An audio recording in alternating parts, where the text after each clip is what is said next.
Hello and welcome to Hybrid powered by chinkseyMEDIA. We're back again for every word from Mikel Arteta's post West Ham press conference. Mikel Arteta had plenty to discuss when he faced the media after our dramatic, heart-stopping 1-0 win over West Ham United. The boss was asked about our late winner, David Raya's contribution, his substitutions, injuries to Ben White and Ricardo Calafiori, West Ham's disallowed goal, and much more. Here's everything you had to say. On the end to the game, what a moment, what an afternoon, what a week it's been for us. So full of emotions. I cannot praise enough the attitude, the desire, the courage, and the quality of the team shown throughout this week, because there was so much at stake. And today we knew against a team that is fighting for their life, against a club has an incredible history, how tough it was going to be. I think we started the game so well. We created 3 big chances to go in front, and we didn't manage to do that. So we have to keep our heads cool. Then we have the Ben White injury. We have to make an adjustment there. Then at halftime, we had to make another one with Ricky's injury. After that, I said at halftime to the boys, we're really going to go for it. So be ready, because if the game is not panning out in the manner that we have to, we're going to have to change it. And the finishers made a difference. Martin came in and had an incredible impact on the game with an action that leaves Leo in a top position to score the goal. And after that, there are 2 moments. One is David's save, 1-against-1, which is the story of the season again. And the other one, it's in the most chaotic circumstances when 2 teams are playing for their lives. A call from the refs that I think is very brave, but very consistent with what they've been talking about all season. When I have to be critical, I have been. And today I have to praise them at least for giving the option to a referee to decide, away from the lights and the chaos, to give clarity to him to make the right call. When you look at the action in that way, I think it's an obvious error.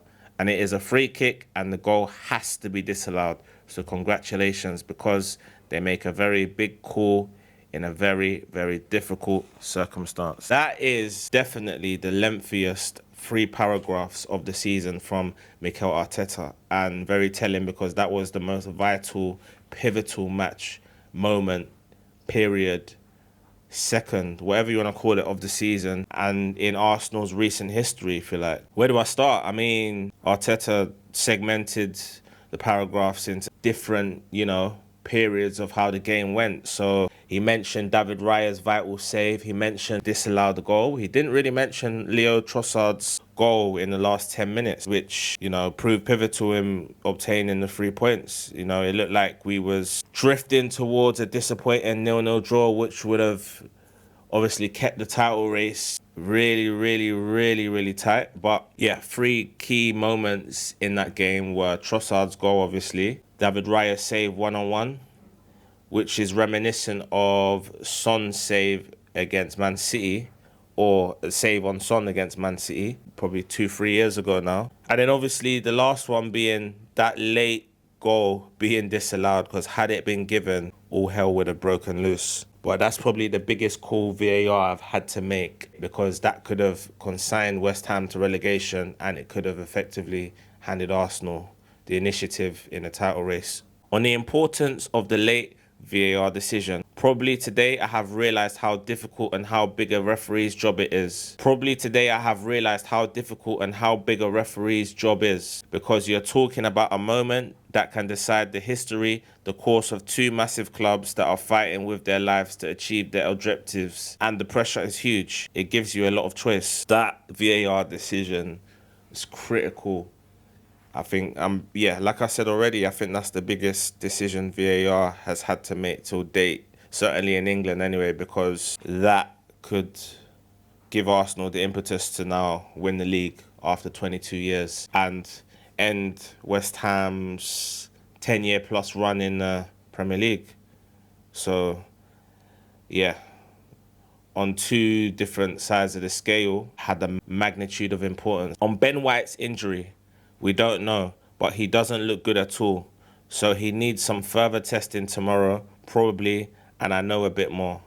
Ben White being injured, with Timber being injured, means that Marley Salmon and Christian Mosquera have to be on standby for the last few games of the season. On the feeling after an important week, amazing. I feel so happy, so proud. Relieved as well because we knew the difficulty of the game, but we've done it. It's been a phenomenal week in every sense. What the team has done, the way we've played, the way we have approached games. Then what our supporters have done for us this season, all week and today as well, is phenomenal. I think it changes the energy of the team, and we have to live in the present now and just think about Burnley, because that's the only important thing. I mean, getting over that line against West Ham is critical in so many senses. I mean, the fact that we've gone to a tough place, you know, West Ham have been phenomenal since January, especially at the London Stadium, just to give themselves a chance of staying up. We've gone and won, kept a clean sheet, overcome adversity, because it looked like we'd succumb to an equaliser late on. That would have been detrimental to the players' mental frame of mind. But to obviously get over that and come through that, that's had the opposite effect. And it's positive in terms of the players know now they're 2 games away from winning the first league title in over 2 decades. So they know that if they can go and beat Burnley, they're 1 game away against a Crystal Palace side who have a European Cup final to prepare for. On moving Declan Rice into the backline after White's substitution, there are 2 actions defensively that we suffered in a little bit. I don't think it's because of his positioning, but the reality is I think we had to. But as well, with the game that I expected, bringing Mosquera was going to lock something. We really believe that he can give us the fluidity and a chance to hurt them. But sometimes you have to make another change, and the one on Zubi was tough. But I really felt that we had to put 2 attacking midfielders in that moment to generate all the kinds of issues I've said, and thank God it worked out. Zubimendi's loss of form has been a real worry in the second half of the season.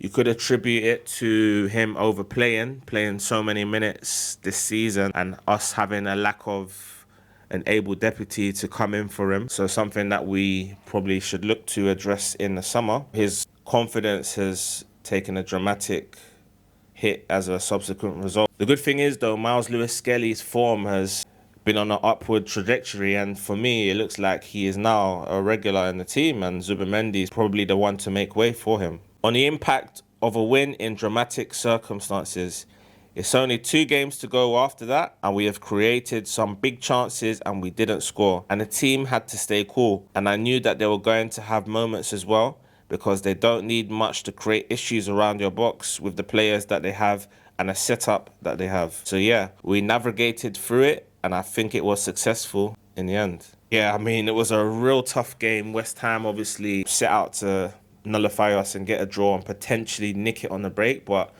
their sole purpose was to get a draw and obviously back themselves to win their final 2 games. Nuno is a good defensive coach. His strengths lie in being able to create a good defensive structure in his teams. He's shown that with Wolves, Tottenham, Nottingham Forest over the years. But once his side went behind, he had to throw caution to the wind as there was nothing to lose. And obviously Arsenal's nerves was going to play into their hands. I feel like Arsenal probably needed the win slightly more than West Ham, because I just think for Arsenal to win the league, they had to win that game. Whereas I think West Ham could potentially stay up with a draw and 2 wins. Whereas if Arsenal drew that game against West Ham, it looks like Man City would have the impetus on their side, and for me, they would be in a strong position to win the league, because I back them to have a better goal difference than Arsenal in a 2-game head-to-head. On Leandro Trossard's performance, well, that makes a difference for us, and as with everybody. It's impossible to maintain the level, especially with the demand on the players. I think recently he's been really, really good. I think the games that he's played this week has been phenomenal, and he's made a difference. Yeah, I mean, Leandro Trossard has come into his own this season. He's been a great system player for Mikel Arteta, someone he can rely on. He's obviously finally understood what Arteta wants from him. It's taken him 3 years to do so, but as a result, he's been the main man on the left wing. However, that being said, his clutch moments, you know, this vital, pivotal goal will go down in history as that crucial goal that, you know, took us to the brink of winning the title. But I think in the summer, the club will look to move on from Trossard. And also, on the other side, I think Trossard will see it as his job's done and he will look to move on in the future. And it's a mutual progression on both sides. On David Raya's save, when you talk about magic moments, this is certainly one of the most needed moments as well to pull off with that save. He was incredible. David Raya is incredible. Best keeper in the league for sure. 3 consecutive Golden Glove awards. And in turn, he's also the best keeper in the world for me. Crucial save. Arsenal's player of the season. What more can I say? On if it's the biggest save of the season, I don't know. He's made a few, to be fair. So yeah, that says how good he's been. Yeah, but the question was on if it's the biggest save of the season, which means of any keeper.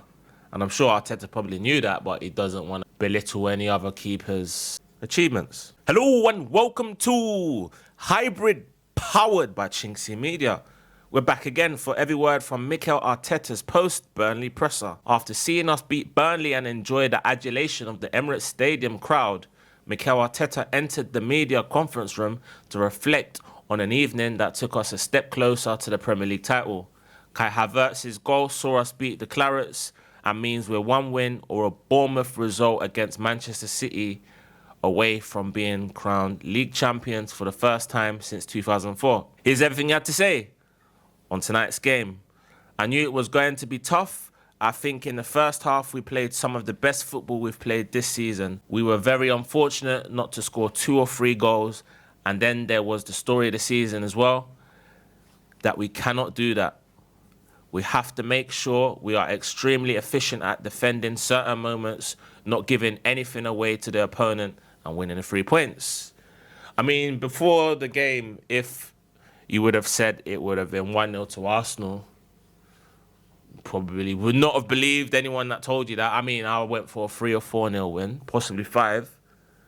And I just think because it's that stage of the season, because Burnley are already down, because we've got so much to lose, because we're just 1 game away from winning the league, the boys didn't take no risks. I mean, it was a case of, okay, we've gone 1-0 up. We've had a few chances to increase the lead. Haven't taken them. The clock's ticking down. Now, as you get closer to full time, the onus is now with Burnley to kind of throw caution to the wind. And though I don't think they laid a glove on us, it was a nervy finish. But the main thing is we maintained a clean sheet after scoring and the 3 points were secured. On our current run of not conceding from open play, I think the desire that every single player shows in their defensive duties, their behaviours, the way they work for each other is phenomenal. It's a lot of work put in by all the coaches as well. And we all know the importance of that and how many results and wins we have because of that. Yeah, I think if Arsenal look back on this season, they will look back on the amount of clean sheets, the amount of set-piece goals, the amount of 1-0 wins and hard-fought victories that they've had and come through as the cornerstone of what was a successful season for the club. On Kai Havertz, I think we forget the amount of players that we have missed for a long, long period of the season that are exceptional. But that's the merit of this team. Regardless of that, we are 1 game away from winning the Premier League with everything that we've been through. And that shows how strong the mindset and the team is. And that shows how important last summer was in creating a squad that could cope with the amount of injuries we've had. That being said, I think we've had the spine of the team play at an exceptionally high level. And then obviously the fillers, the finishers come in and play their part. The people like Trossard, the people like Gyökeres, Havertz has been mentioned. Al have come in and played their part. Eberechi Eze as well, to name but a few. On why he started Havertz, I had a feeling that he had to start. The way that they set up, I think he could be really difficult to handle. And he's shown that. Okay, so in terms of his ability to kind of drop deep and to kind of link the play, because he obviously identified that Burnley was going to play a low block. Well, the main thing is he started and he scored, got the winner, done his job. On if he's expecting a similar test on Sunday, I don't know. I thought the amount of hair I have would never go away, and this job is going to test it to the limit. So is that his way of saying the hair is not as pristine as it was? That's the main thing. Now, the main thing is, though, we're one game away from winning the title. On keeping the group calm, we've done what is in our hands. Since the Man City away game, we said it is 5 games. We've done 4, there is 1 to go. Or something beautiful that can happen at Bournemouth. Well, let's hope it doesn't have to come to the last day and that Bournemouth can do what they need to do against Man City, which is get a result, and a title is Arsenal's. On whether he will be watching Manchester City, I don't know how long I'm going to watch it. I will be there in front of the TV, but I don't know how much I'll be able to watch. I think that's the reality. Yeah, we'll start getting nervy, you know, especially if, you know, Man City are ahead or if Bournemouth are drawing towards the last 10 minutes. It's going to really test your nerves and your composure. On the VAR decision for Havertz, I certainly got worried when they were checking it. When I looked at the bench, they said it wasn't, but I haven't had a look at the action.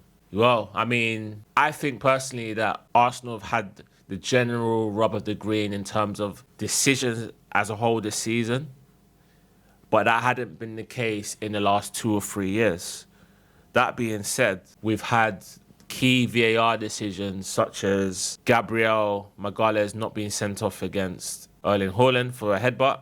Haaland probably assisted him on that one by not going down, but then that's probably due to his ego and pride. And obviously the West Ham goal being disallowed, as well as the Havertz goal not being disallowed, especially in back-to-back games, which has given us 6 points as a result. So that tells you all you need to know. That pales in stark contrast to the beginning of last season, where we had about 3 or 4 red cards in the opening 10 games or so. And that really made it really difficult for us to challenge and compete, especially for the league. On if he will watch tomorrow night with the players, no, I haven't planned to do that. I'm planning to watch it with my family. And again, I don't know for how long.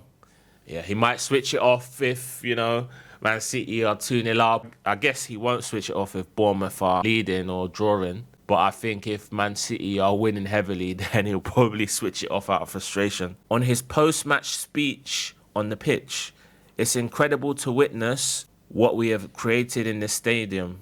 Obviously, I have memories from the past, and the comparison is unbelievable to watch. I'm so proud of that. Today, they have created something so special outside the stadium, in the stadium. Now we have set the standards that we are responsible for maintaining because we can provide that. And we know the outcome.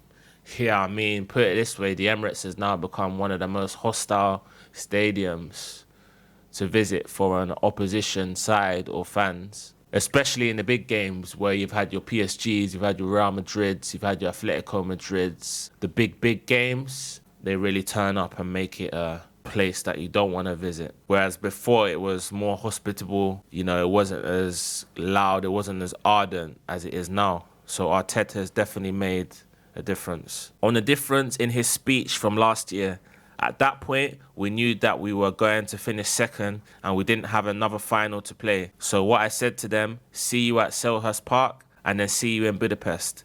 Another 2 to play. Well, the Selhurst Park game may be a friendly dead rubber sort of game if Bournemouth can take something against Man City. Whereas the Budapest fixture can really be the stuff of legends. It can really be a landmark day for Arsenal. On if he's a Bournemouth fan tomorrow night, the biggest ever for Andoni Iraola and all the players and all the people who are supporters of Bournemouth. I think we all are. We know that means tomorrow they get our support. Okay, at least he's being honest. Usually he would just bite it away and be like, no, we're just hoping for the best team to win or something along them lines. But he's hid behind the fact that Andoni Iraola is the manager of Bournemouth and obviously someone he's known for a long time, being from the Basque region in Spain. But we all know every Arsenal-related person will be behind Bournemouth because they could effectively hand us our first title in 22 years. On if he'll talk to Iraola ahead of tomorrow, I don't think he needs it. What he's done in that football club, the transformation and what they are playing for, I don't think they need anything else. When you look at how Burnley played today, the spirit that they showed, how difficult they made it, so imagine tomorrow. Yeah, Burnley made it hard for Man City, in fairness. I mean, we all thought Man City were going to spank them 4 or 5-0 as well at Turf Moor. and it was only 1-0 if I'm not wrong. And the same thing happened today. On reports that Pep Guardiola will be leaving Manchester City, I cannot comment on that. I think the day that he makes the decision to stay or leave, then we can comment. I mean, what else did you expect Mikel to say? You know, Pep Guardiola is obviously someone he is very close with and speaks to quite regularly. But to be honest, I don't think Mikel would know whether he's leaving. He'll probably have an inkling, but I don't think Pep will tell him something like that, especially as the two are going toe-to-toe at war for the Premier League title. Hello and welcome to Hybrid, powered by chinkseyMEDIA. Back again for every word from Mikel Arteta's post-Crystal Palace presser. After Mikel Arteta had soaked up all of the post-match celebrations with the Premier League trophy, he entered the Selhurst Park media room to answer questions from the media in attendance. He was asked about his emotions, what changes now that we're champions, reflected on his tenure in charge through a new lens, and the squad toasted their triumph. Here's everything he had to say. On his feelings, it's very difficult to put into words, but what a moment. A lot of emotions, a lot of joy, pride. I think the manner in which it was done represents what these guys are feeling and a reason why this magic happened. A long time coming, Arsenal finally bring a halt to a 22-year title drought and brought so much adulation, happiness, emotions from millions of Arsenal fans across London, England, the UK and worldwide. Goes to show that it doesn't matter how you do it, just that you do. We tried to play our way into doing it in the 22-23 season. We came up short. Man City had the better players. They were more experienced than us, and they were, quite frankly, better than us. So he's obviously tweaked our style of play since then. He understood that, okay, cool, playing open, expansive, attacking football can get you so far, but Man City will kind of oust you if it's kind of a toe-to-toe thing. However, if you're more well-rounded and you can kind of skin a cat in different ways, horses for courses, we were more pragmatic this season than ever, but it got us over the line, and that's the main thing. So at the end of the day, it did prove that this so-called handbrake football that Arteta played and was accused of playing at the start of the season, I didn't hear about the handbrake after October, and that was when we were top. Since around October, we'd effectively been top most of the season and didn't really look back. On if he feels like a different coach now, he's a champion. I'm the same one, but I'm happier and relieved. Obviously, throughout this journey, we have made some massive steps. We have accomplished a lot of things that, in my opinion, have a lot of value. But at the end of the day, we are here to win major trophies. That was the ultimate goal, and we were very close. On these 3 occasions, we fell short at the end, and that was very painful. But I think that's what has driven all of us to find new ways to show what we are made of. That's why I say that in the manner we've done it, makes it even better. He kind of touches on the fact that we've come up short on a few occasions, and mainly courtesy to Manchester City. Obviously, we tried to kind of play our way to it.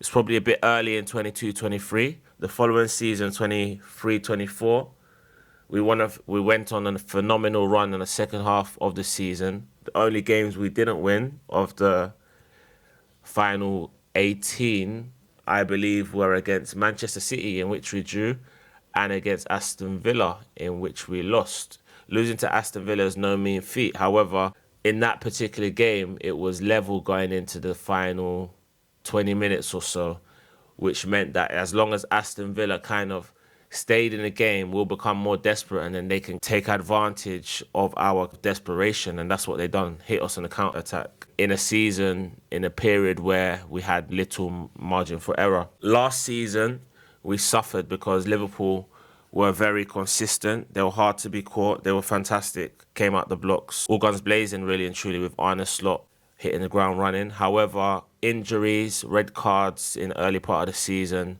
really took its toll on us, and we came up short. Albeit we got to 2 semi-finals at that, we fell short. So that's 3 second-place finishes. This season, we addressed our weaknesses in the transfer market. We were prompt, we were precise, and we got great players in. We got Gyökeres, we got Eze, to name but a few. The squad was really strong.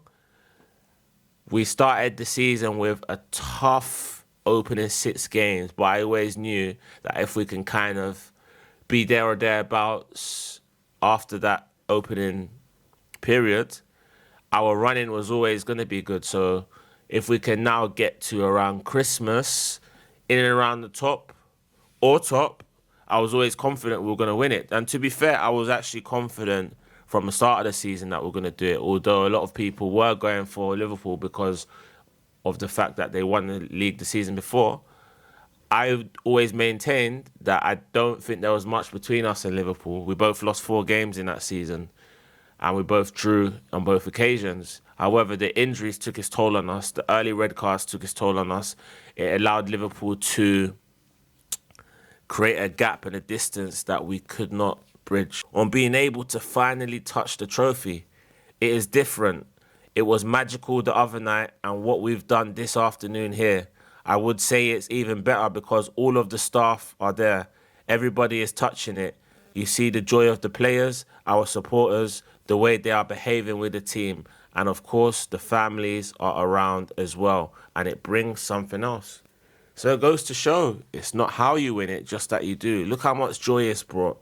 It's almost like all the times that we've come up short, we've come close, we were labelled bottlers, we finished second, a record 9 times in Premier League history, if I'm not wrong. So therefore, how we did it isn't going to be remembered. I mean, only jealous people, the haters, rival fans will try and use that as a stick to beat us with.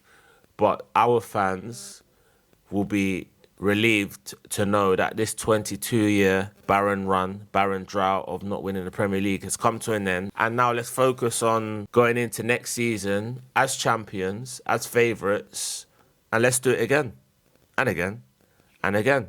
On what the title win means to him, it means a lot. It's been a lot.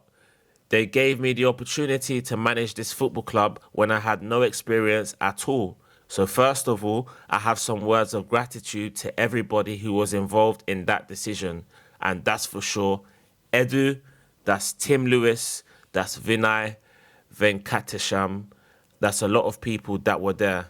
Josh and Stan Kroenke are still here, and you can see their faces today. But there's a lot of people along the way that have been crucial to this success, to build this connection, to be able to build a team that is so competitive and ultimately that has delivered the Premier League.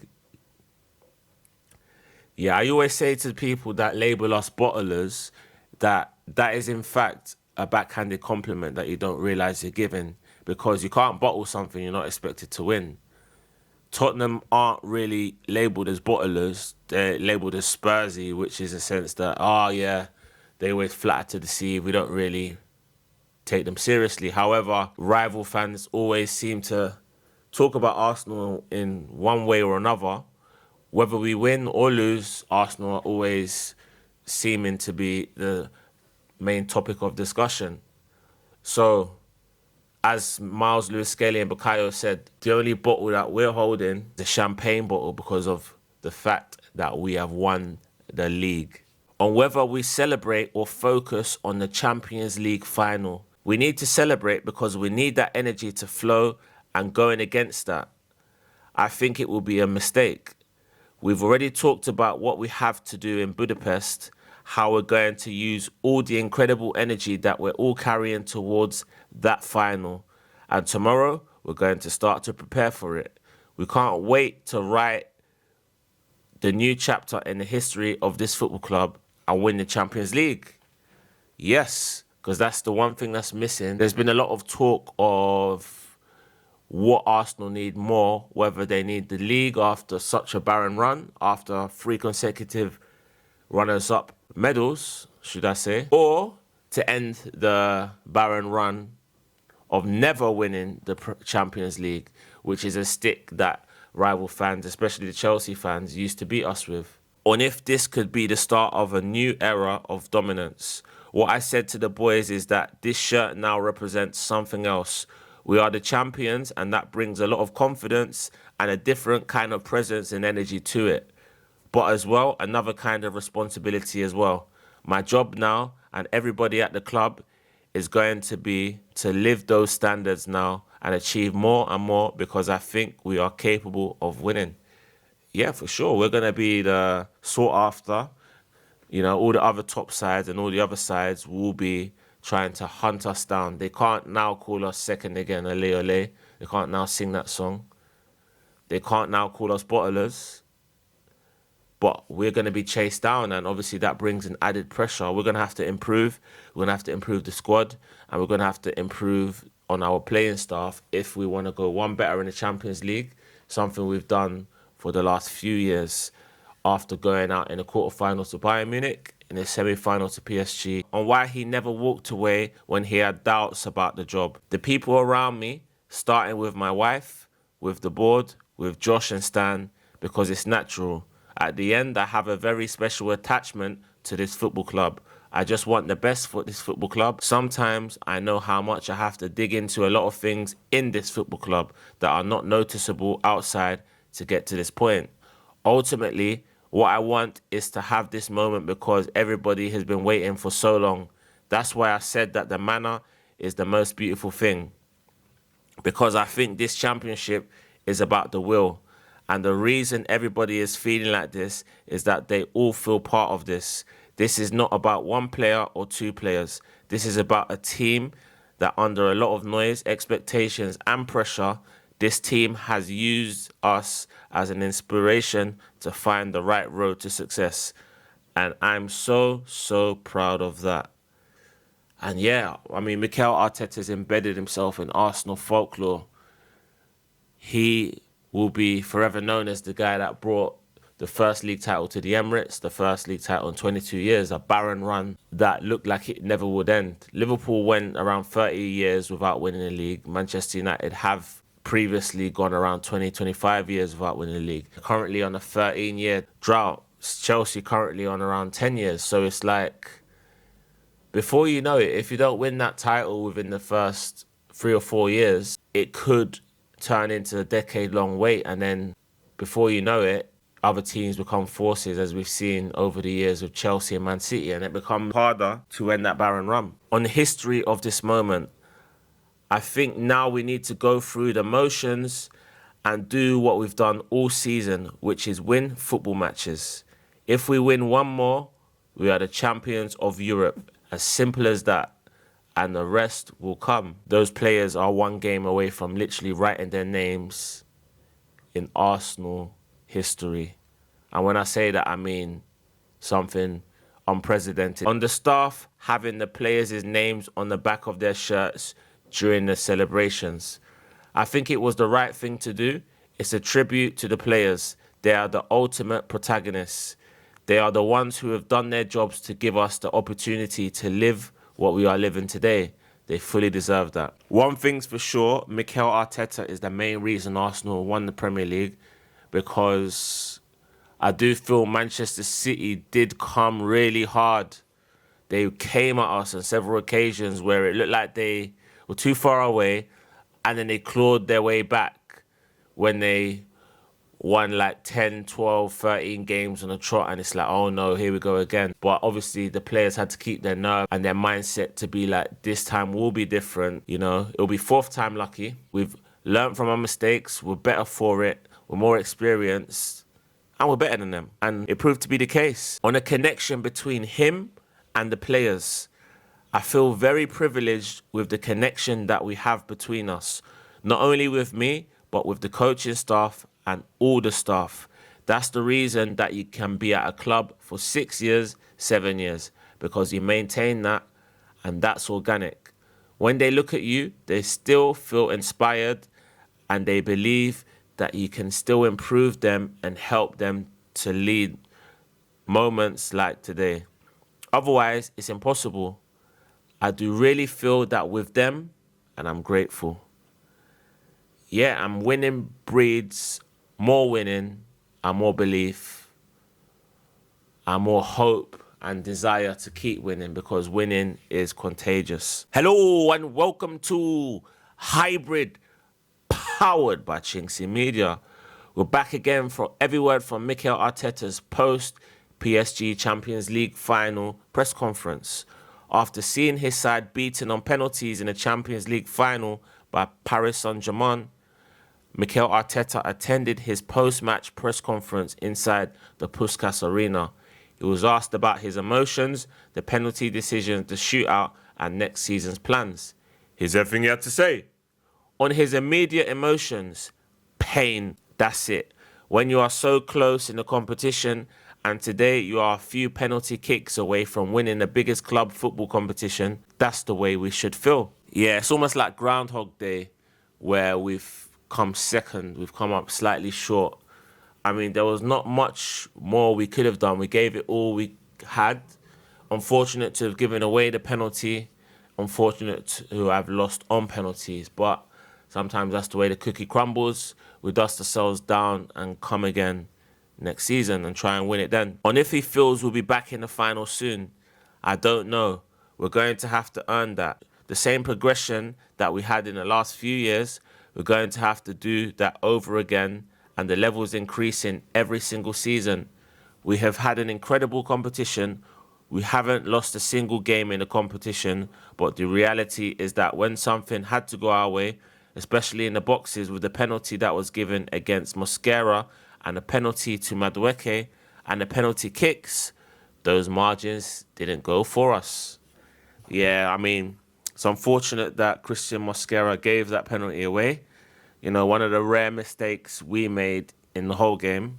You're going to have to be effectively as close to perfect as possible to keep a clean sheet against PSG. Something very hard to do. Madueke not being given a penalty was very unfortunate. I think harsh, but it goes like that sometimes. The referee seemed to have been a bit biased, to say the least. But the less said about that, the better.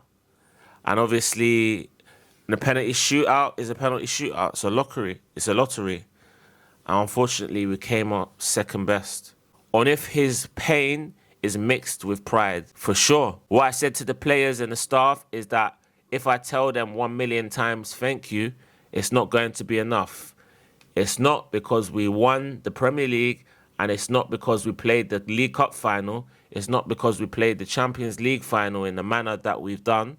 It's because of the joy and the moments that we have lived together every single day, and that's above anything else. Yeah, I think winning that Premier League, though, would eventually overcome the disappointment of the Champions League final because, you know, it's more so the relief, more so just coming up short for the last 3 years, several times in the last 22 years.